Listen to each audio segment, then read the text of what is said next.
Nous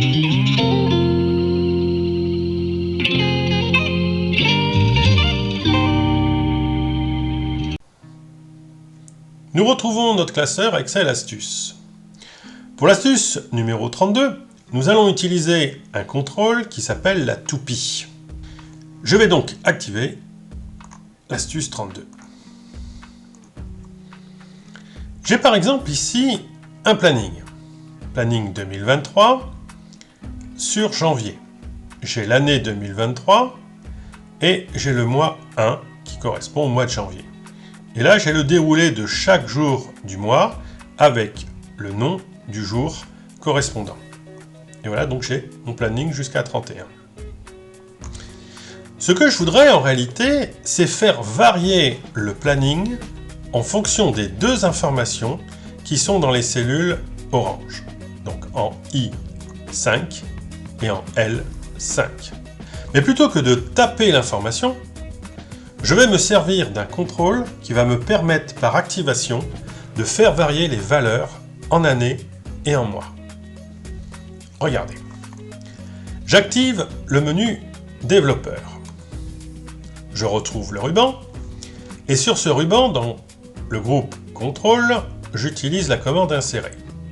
Dans le menu contrôle, nous avons ici un petit bouton qui est à droite de la case à cocher qui s'appelle la toupie, avec deux petites flèches noires. Je clique dessus et je viens dessiner à côté de la cellule I5 mon contrôle, qui va donc être représenté par deux petites flèches en haut et en bas. Alors, si je clique dessus pour l'instant, rien ne se passe, puisque le bouton n'est pour l'instant pas activé. Je vais appuyer simultanément sur CTRL et je vais cliquer pour avoir le menu contextuel et choisir la commande format de cellule. Une boîte de dialogue apparaît. Il me dit que la valeur est active, que j'ai une valeur minimale et une valeur maximale et un changement de pas. Alors imaginons, je commence ma recherche d'année en 2020. Et j'ai envie d'aller au maximum en 2050. Et je veux qu'à chaque fois que je clique sur les boutons, changer d'année.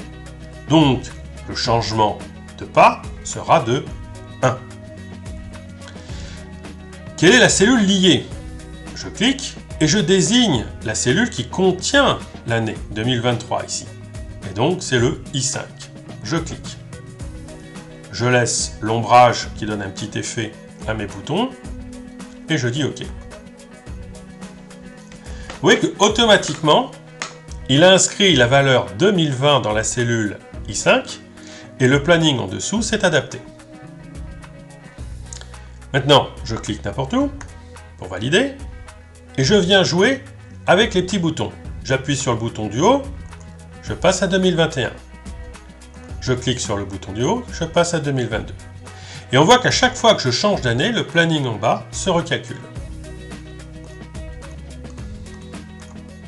Donc je peux faire ça de 2020 à 2050. Si on rajoute la même chose sur les mois,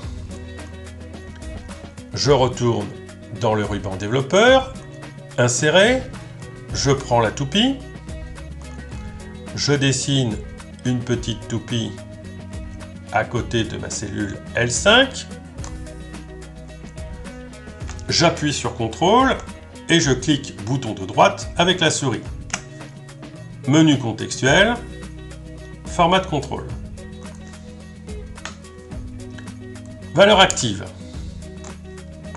Allez, on va dire que la valeur active, 1.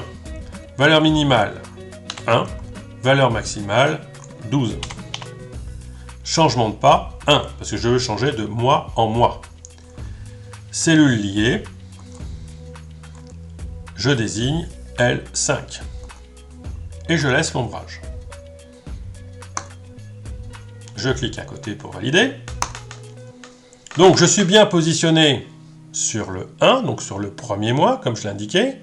Et maintenant, je vais utiliser les boutons. Je passe à 2, je suis donc le deuxième mois, février. J'ai donc février, et j'ai le planning de février 2020. Donc je peux faire varier ainsi les mois de 1 à 12 ou les années de 2020 à 2050. Au moment où je tourne cette vidéo, on est en janvier 2024. Je me positionne sur l'année 2024 et je viens choisir le mois 1, donc le mois de janvier. Le mois de janvier a commencé un lundi. N'oubliez pas de vous abonner à la chaîne et un petit pouce pour dire que vous aimez mes vidéos. Et le livre qui est toujours disponible, l'adresse pour pouvoir le commander est dans la description.